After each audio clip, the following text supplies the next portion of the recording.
If my people, which are called by my name, shall humble themselves and pray, and seek my face, and turn from their wicked ways, then will I hear from heaven, and will forgive their sin, and will heal their land.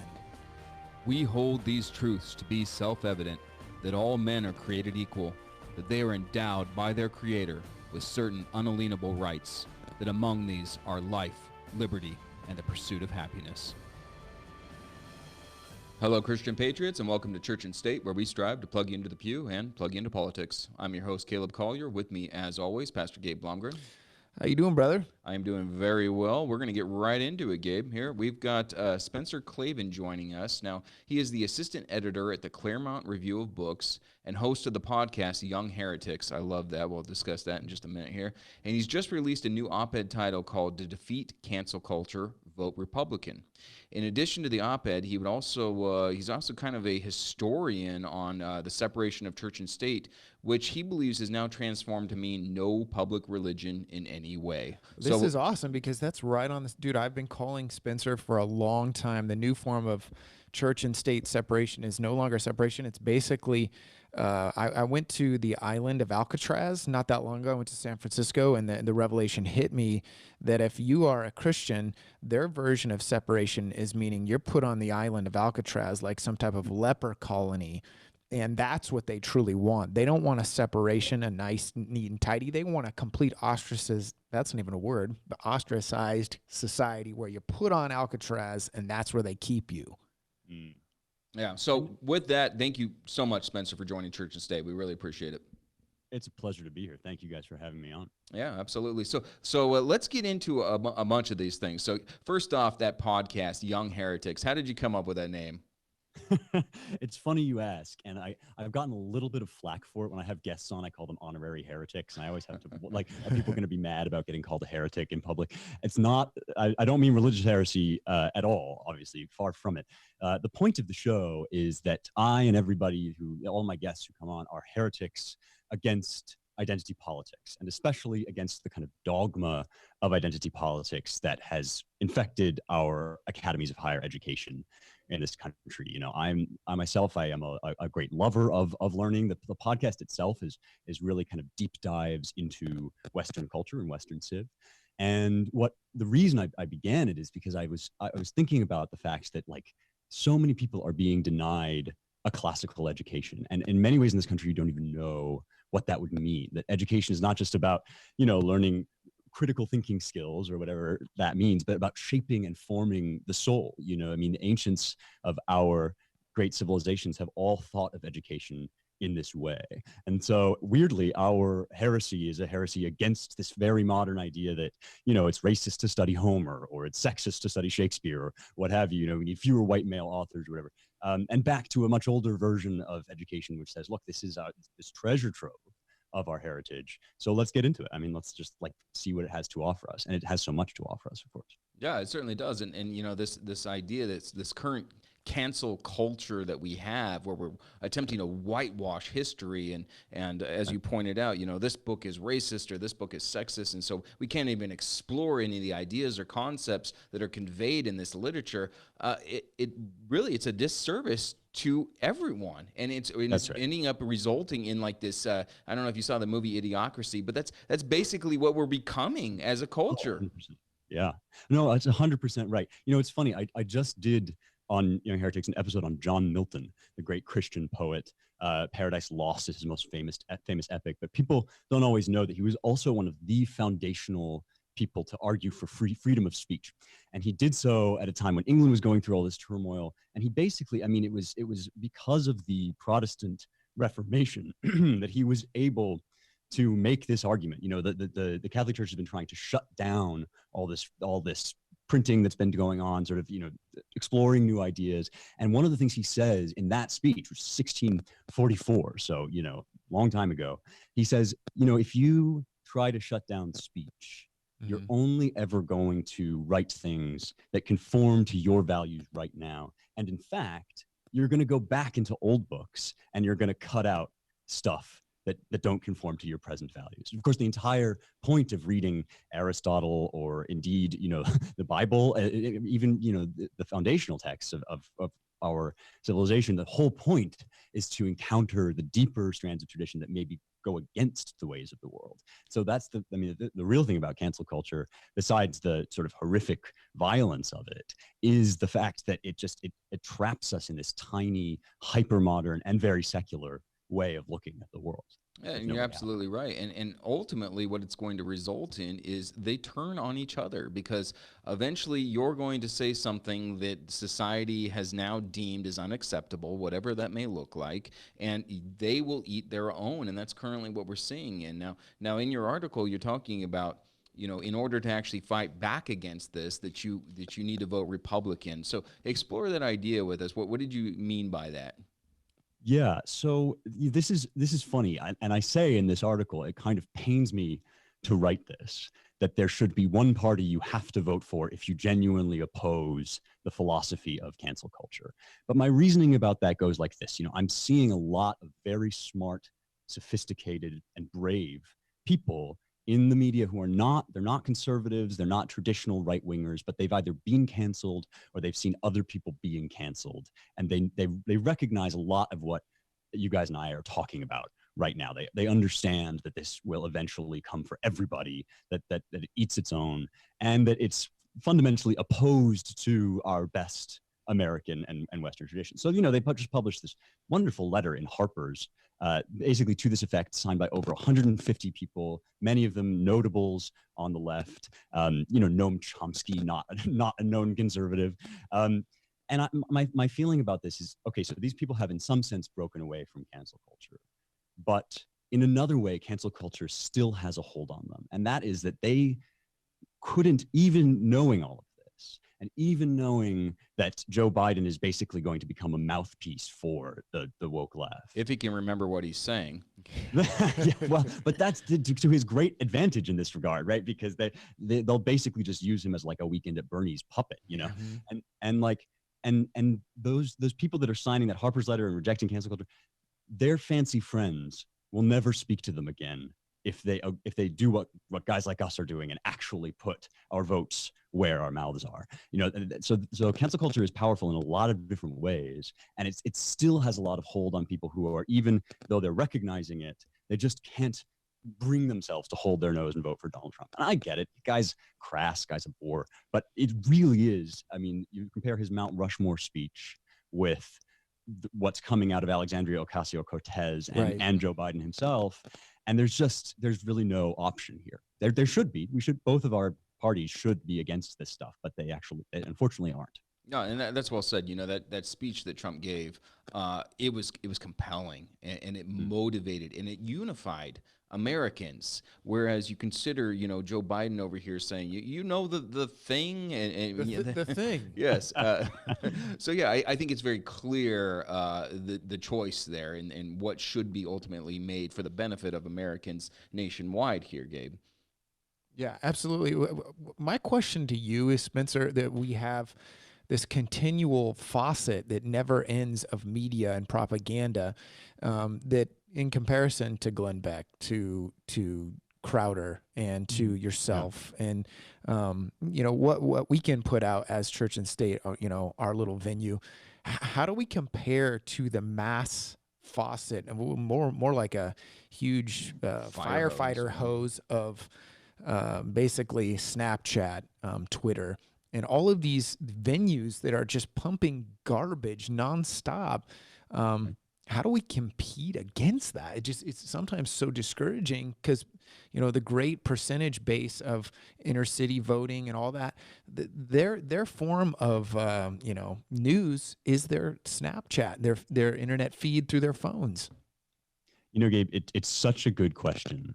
And I'm really glad you asked it, because a lot of conservatives right now are thinking, gosh, we have this amazing rebel media, right? I mean, you guys and all the dudes you mentioned, guys over at the Daily Wire, here at Claremont, I think we are in many ways like a standalone think tank in this regard.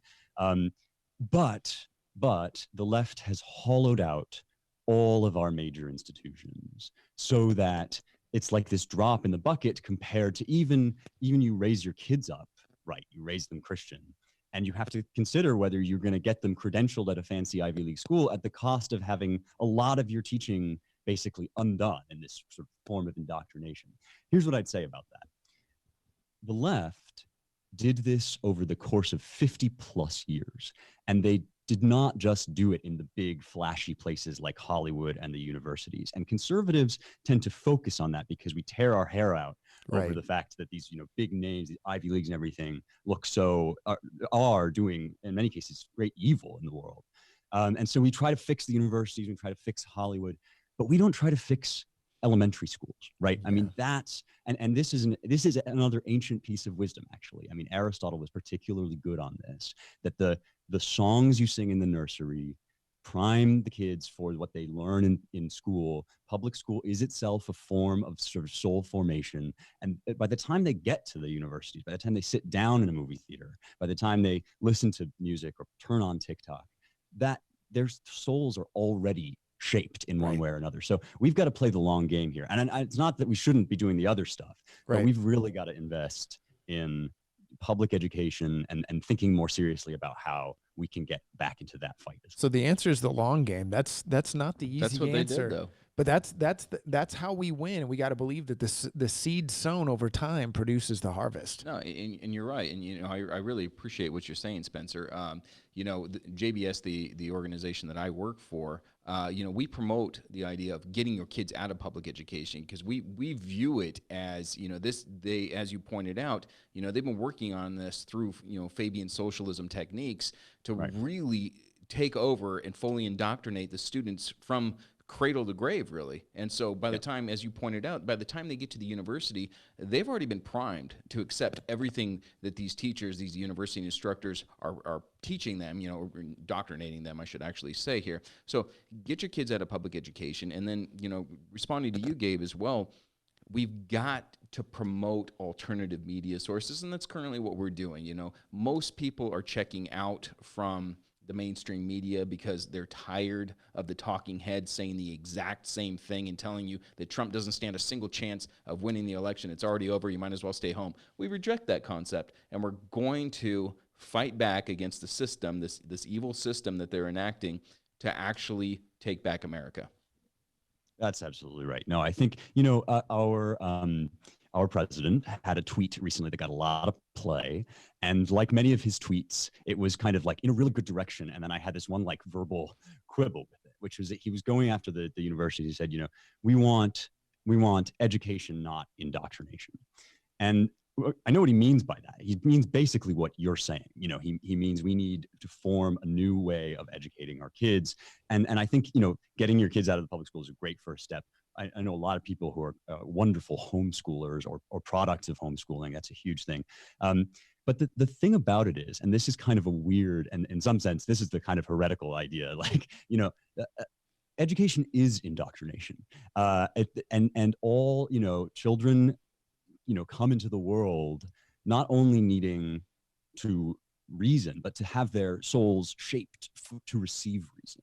And you can do that in good ways and you can do it in bad ways, but you're going to do it. Every day you and I step outside our doors, we're having our souls shaped by the posters we see on, by what we see online and all these. And school is like where you are the most impressionable, especially at a young age. And there's no such thing as public education that doesn't treat the values of the state. And we have this myth now that the values of the state are neutral, by which we actually mean secular, right? So by clearing education out, religion out of public education, what we actually did was create a state system for indoctrinating kids into atheism, and that won't stand. I mean, that can't. No, and that's I love what you're saying there, and the difference between us and them is we on our side of things, we encourage free thought. We encourage, okay, reject what I'm saying, but Right. explore it yourself and Yeah. come to your own conclusion. Whereas the left is engaging in that cancel culture, and ultimately they want us to engage in self-censorship. That's their goal there. If they can get us to where we're so afraid, either through what society is going to do to us if we dare to stand up, or our own family, whatever it is, they're going to come at us. And those of us who are brave enough to stand up and actually say something are going to get hammered down immediately. So we simply just engage in self-censorship. Spencer, I'm a big fan of Mark Dice when he goes out on the boardwalks of Venice and Venice Beach. And one of the most eye-opening things that I saw him ask people is, what is 4th of July? Of just the lemming culture. They don't even know. There's no form of enlightenment. And I keep thinking to myself that as the doubling down of the crazy happens, as they see Bernie Sanders getting the opportunity stolen from him, okay, Right. twice. And I'm just thinking, are you eventually going to like change or drop off from the Democratic Party? And I'm just blown away that the madness keeps on continuing. Do you ever think that they're going to wake up? And I think we're focusing more on the Democratic Party a little bit too much. But I just got to say to myself, like, it's the definition of insanity over there. Well, right. I mean, that people's answers to those questions and people's inability to countenance free speech that you were talking about earlier they're basically one and the same. Because here's the thing, right? Free speech in and of itself is a value, and you have to be trained in it, right? I mean, you have to not only be taught that is why that's the best way to proceed toward the truth, but you also have to be taught, how to do that in a responsible and successful way, to actually seek universal truth rather than just sort of the thing that's going to give you most power today. Here's an example of what the left does, which makes me pessimistic about people dropping away from the Democrat Party. And maybe we'll get into, because I'm a little bit optimistic, but here's an example of sort of the worst. I mean, the 1619 Project, which I'm sure you guys know about well. Mm-hmm. I believe Senator Tom Cotton just introduced a bill relating to it. But this is a thoroughgoing piece of propaganda. It's been debunked by professional historians at the highest levels of both the left and the right. It proceeds apace with very little correction, right? It just exists out there in the public record and is now being pumped by the Pulitzer Foundation, among others, right? Again, one of our major cultural institutions, pumped into public school curricula and pumped into the curriculum of elementary school and so forth. Now that one, again, if they can do that, it doesn't matter how much people fear cancel culture, feel like it doesn't work, feel like it's going to come for them. There's no getting out of that mind trap after a certain period of time. I mean, not for everybody, but I think that's part of what we're up against here. As you're discussing that, I'm just reminded that 1984 was not supposed to be a how-to manual, right? And the comparisons, I mean, they're just legion, and that's currently what we're seeing here. Is they're rewriting history in order to shape it to what they want to accomplish. Now, I want to change gears here because it would be an absolute atrocity to bring you on Church and State, a show called Church and State, without discussing the separation of church and state. Right. So let's go ahead and get into this topic. Yes. Yeah. Well, we touched on it a little bit with public schools, but I think it bears repeating because it's such a sort of shocking thing to step back and consider where we are at this point versus where we were at the founding. So the thing that everybody always cites is this Thomas Jefferson letter from 1802, in which he says, that we have a wall of separation between church and state. Now, that line, of course, like so many lines from the Founding Fathers, gets pulled out of context to justify this ideology of like we should have a secular public square. There should be no religion anywhere in the world. And this is framed as an interpretation of the Establishment Clause, right, which is in the First Amendment to the Constitution. Congress shall make no law respecting the establishment of religion. What's that there to do, right? I mean, this is the great question. And we have this idea now that's there to just cleave the two in twain. It's not so. That clause is there to protect churches from religious encroachment, and it stops the government from reaching into your life as many European governments did, right? Before the founders, and stops the government from reaching into your life and telling you, you must be an Anabaptist, or you got to be a Jehovah's Witness, or what, that's what our fundamental protection of church and state is. Every major founding father, including Thomas Jefferson, who was, unorthodox to say the least, not to say heretical in his views on in his theology, every major founding father said this Constitution that we have built cannot survive without religion, without a religious people, without personal family religion. John Adams, right, in his letter to the Massachusetts militia, says, this Constitution was built for a moral and religious people. Wholly It's inadequate. wholly unsuitable to the government of any other. Right? Exactly. You must have this. Now, obviously, we've completely lost this. How did we get there? I think one thing that happened is that the French, after their revolution and during the Third Republic, so this is 1905 now, long after our revolution, but the French established a principle in their sort of system of laws that they call laïcité, which means like secularism. And it basically is protection of the state from the church. It's clearing the public square of all religion. And so that is part of their, sort of uniquely French to do with their history with the Catholic Church. There's sort of a long background to that, not even to go into it or comment on it, just to say that since then, you can track in some of the major Supreme Court cases ostensibly protecting freedom of religion, that they work in this concept, this French concept of secularism. So, I mean, one landmark case in 1947 is Everson versus the Board of Education of Ewing. And in that case, what's basically said, it ostensibly extends this was a period of time when the court was extending the Bill of Rights to state government. And so ostensibly, they're extending religious protection, but they outline in that decision, in the majority decision, Hugo Black says, we have a wall of separation between church and state, and that means that the church, that the government can never ever, use tax money to fund any kind of religious anything. You just have to get your hands out of it. No founding father would have countenanced that. Many of them believed in some form of, theism, because of course, look, not everybody in this country is a Christian, but we can't survive without some form of theism. The church, I should say, the Christian church is going to do just fine without America. America is not going to be okay without the Christian church. I love that. That is so good. It's true. I mean, God's church is in it for the long haul. America, not so sure.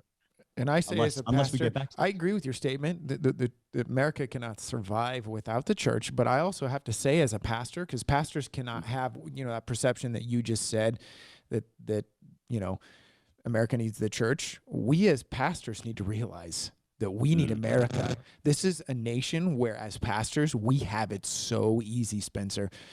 Communist China right now, India, all these places where it is hard, man. People have to work to stay serving Jesus Christ. We do not understand how much of a blessing, and the reason why this nation is so blessed is we've been a light to the world.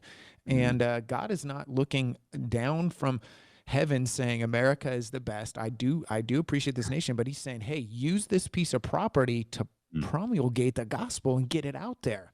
And, our senior pastor had recently said that he compared America to the Good Samaritan. And America is in that ditch. And Christianity is too pious to go and lend a hand. And that's the current environment that we find ourselves in here. But we've got to get the church back into American politics because it's the only way to save it. Yeah, and I absolutely do not mean to make light of what it is for Christians to live under state persecution. I mean, all the things to which you allude are absolutely real. They go right back to the history, the foundational history of the early church, that Rome, drove Christians to terrible suffering. And it is, in some ways, lamentably, given the state of our fallen world, in some ways it's the default setting for Christians to stand up in the face of persecution. But there's plenty of biblical parallel here. I'm particularly partial to the prophecy of Isaiah. That's kind of my favorite Old Testament book. I've spent a lot of time with it. And, it is essentially a chronicle of exactly this phenomenon, that God chooses a nation as a mouthpiece and prospers them. And as they depart steadily from that, they sort of receive more and more warnings from Isaiah, King Ahaz, King Hezekiah, all of these kings of Judah in the line of Judah. And indeed, at the end, after apostasy comes the Babylonian exile, Right. and that's talk about persecution. But yeah, no, so I think everything you're saying is exactly correct. And the idea that Christians shouldn't care about this or should be too pure to get their hands mixed up in it is I think exactly wrong. Yeah, that's what has brought us to this point. Now, I love that you had brought up the French Revolution in comparison to the American Revolution, because when you look at that, you can see what happens when both of them were movements for liberty. That's what they both started as, but one was God-centered and one was secular-centered, and you can clearly see what occurred during the French Revolution and how that ended up just devolving into pure and utter tyranny. No, that's right. I think the French Revolution and the American Revolution are kind of these mirror images of one another. And tragic. I mean, speaking again of Jefferson, who kind of watched this star. I think it was Wordsworth, the great poet, who says they watched this star rise, and as it set in its bloody conclusion, they were still looking to the east where the star had risen. And that's basically kind of what happened, is that the French Revolution broke out and with all of this rhetoric, liberté, égalité, fraternité, all of the liberty, all these things that Americans and we're very we can be kind of suckers for this. Somebody says words that we like, and we think that that's the same as kind of what we believe. But in many cases, the French Revolution is kind of the inverse of what we think about those principles. Yeah, very well said. Well, let's pray that society keeps going west. Let's not head to the east. Amen. Amen to that. Yes, Spencer, we're coming down to about the last minute here, so I wanted to make sure that you were able to plug your website, plug any books, what your podcast, everything that you're doing here. Oh, thank you so much. It's kind of you. Well, I would love for people to go check out Young Heretics, which is the podcast that you mentioned at the beginning. I've been having a blast doing the show. I think it's a depth of classical education that is hard to get these days. You can find it anywhere you get podcasts. If you like it, give it a 5-star review on iTunes, all that good stuff. And then please do come and check out all of our writing here at Claremont. We do Claremont Review of Books, which is a wonderful, I think, quarterly magazine. And then we have The American Mind, which is our online presence. And I write in there, but a lot of guys who are way smarter than me also write. What is the web address for American Mind? AmericanMind.org. .org. Yeah, AmericanMind.org. I'm looking at it right now. As you said, this is it's a very nice online. I'm seeing a bunch of different individuals who are writing fantastic articles. I mean, you're dealing with. I'm seeing an article you wrote, "Children in Transgenderism," which is an entirely different subject that we could probably spend an entire half hour on as well. But we're quickly running out of time here. So, Spencer, I wanted to thank you once again for joining us on Church and State. We really appreciate it, and if you're willing to, we'd love to have you come back on again. I'd love to. Thank you guys so much. Excellent. All right. Thank you, sir. All right. Church and State is brought to you in part by Covenant Church and Mountain View Vital Medicine. Always remember the tree of liberty is most likely a birch. And with that, Church and State is out. God bless.